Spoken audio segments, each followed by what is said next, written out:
B'Shur Ma'alat Harav Kal Kadosh. We continue the study of the Kiryat Mitzvot, and this morning we are up to the 420th Mitzvah, and that is the important Mitzvah of Kiryat Shema, to recite the Kiryat Shema in Shachrit, as well as Arbit. It's a positive commandment in Parashat Ve'Elchanan. The question is, where does it say in the Torah that you have to say the pasuk Shema Yisrael twice a day? The pasuk says V'dibarta bam. That's in Perek Vav, pasuk Zayin. Now the Torah is telling us that you should speak these words, V'dibarta bam. Which words? The words that are written previously in the parasha, which is what? Shema Yisrael, Adonai Eloheinu, Adonai Echad. The question is, when should you recite this pasuk? So it says U'shokmecha U'kumecha. Shokmecha means at the time that people retire at night, which means that they go to sleep. Shokmecha Zman Shechiva U'kumecha. Kumecha means that you should say it as well at the time that people wake up. So the question is, what is considered Zman Shechiva? The Gemara in Berachot says from Tzet Kochavim until Alot HaShachar. That's when people usually go to sleep, between that period of time, from when it gets dark outside until dawn. And the question is, when is Sha'at Kima? When do people wake up? Well, the Gemara says it starts from a time of Mashiachiyah, from the time that a person could recognize his friend 4 amot away. So it's light enough we can make such a discernment until the 3rd hour. Now, that's the time that normal, healthy people get up. Now, we know there's some people that never get up, or they get up at 2 o'clock in the afternoon, but that's not considered Zman Kima. The normal time for people getting up, if they're healthy and normal, they'll get up by the 3rd hour. So therefore, the Torah is telling us that you must say the pasuk of Shema Yisrael twice a day. Once in the morning, Sha'at Kima, that we just did, and once in the evening, B'Sha'at Shechiva. That should be pointed out that the reason for this mitzvah is obvious. Kiryat Adam Ba'al Chomer. The Rab writes, human beings are physical and we're materialistic. And as a result, we have a natural pull towards sin and towards things that are desirable. What's the only thing that's going to remind us to keep us away from sin? We need to be vaccinated, the Havdil. And that's the Kiryat Shema.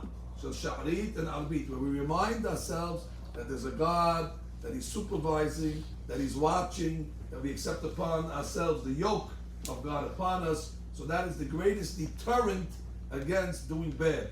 So we need to do it in the morning to protect us until the evening. Then we do it again in the evening as a booster in order to protect us for the rest of the night.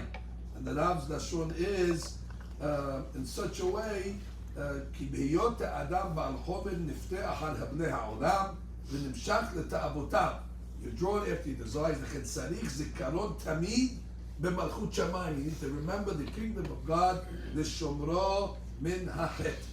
And we must remind that God is filling the entire universe, and that's why the Gemara says we're supposed to be ma'arich be'echad.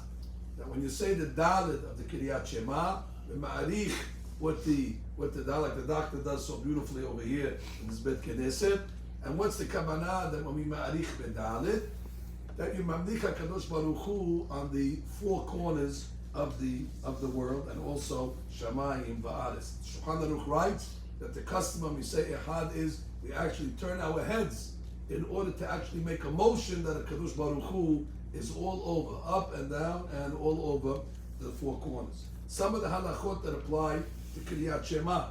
There's a mahloket amongst the Rishonim, what's the mitzvah min Torah? According to the Chinuch, it's clear that only the first pasuk is min Torah. The rest of the parashiyot are midrabanan. Not all the Rishonim agree with this. Some Rishonim say that Shema and Ve'ahavta is min Torah, and the rest of the parashiyot are midrabanan. Why do we start off with Ve'ahavta? Because Ve'ahavta has everything in it. It has the oneness of God, the love of God, and Talmud Torah. V'shinantam lebanecha.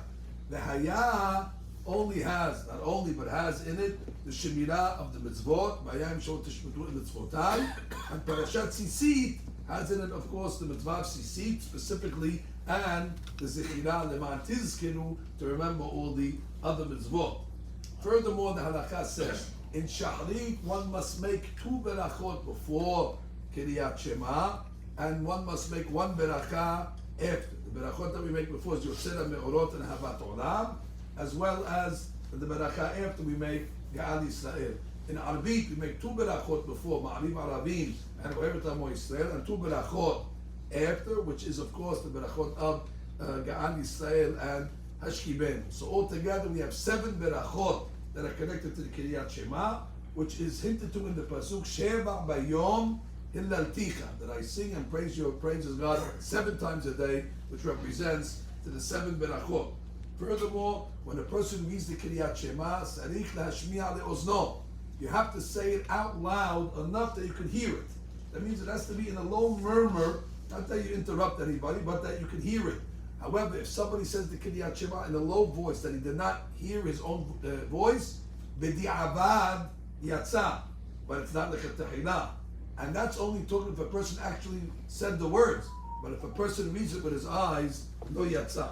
Furthermore, the Gemara says, Sarich liten reva ben hadebekim. There's certain words that the last letter of the first word is the same as the first letter of the second word.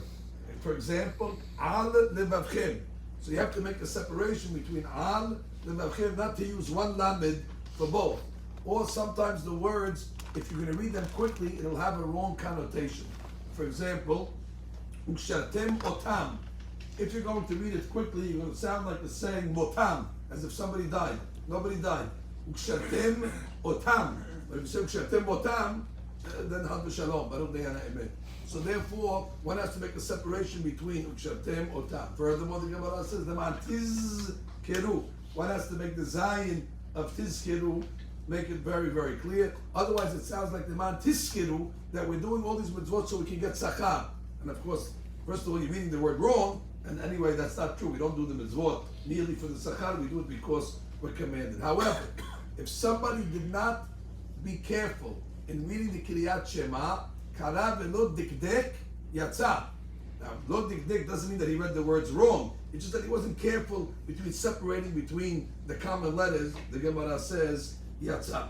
This mitzvah is noheget bechol makom, at all places, at all times. It only applies to men. There's no obligation for ladies to say Kiryat Shema. This is a mitzvah aseh shazman gerama. If you're going to tell me, what do you mean zman gerama? We said you do it in the morning and the night. But the Kiryat Shema in the morning, you can only do in the morning. And the mitzvah of Kiryat Shema at night, you can only do at night. And therefore each mitzvah has its separate time, and therefore it's mitzvah aseh, and the ladies are exempt. However, the halakha says there's nothing wrong. As a matter of fact, it's advisable for the ladies to say the Shema in order to accept upon themselves all malchut shamayim like the men. But again, we cannot say that they have a obligation. If somebody was over and did not read the Kiryat Shema in the times that the Hachamim said, mitel mitzvat aseh, they have nullified this commandment. And obviously, this is a mitzvah deoraita. And if a person is not careful, he reads the Kiryat Shema, let's say after the Zman, so he'll get credit as reading Pesukim, but he's not going to get credit for the actual reading of the Kiryat Shema. The Ramban, I should point out, holds that these are two separate mitzvot.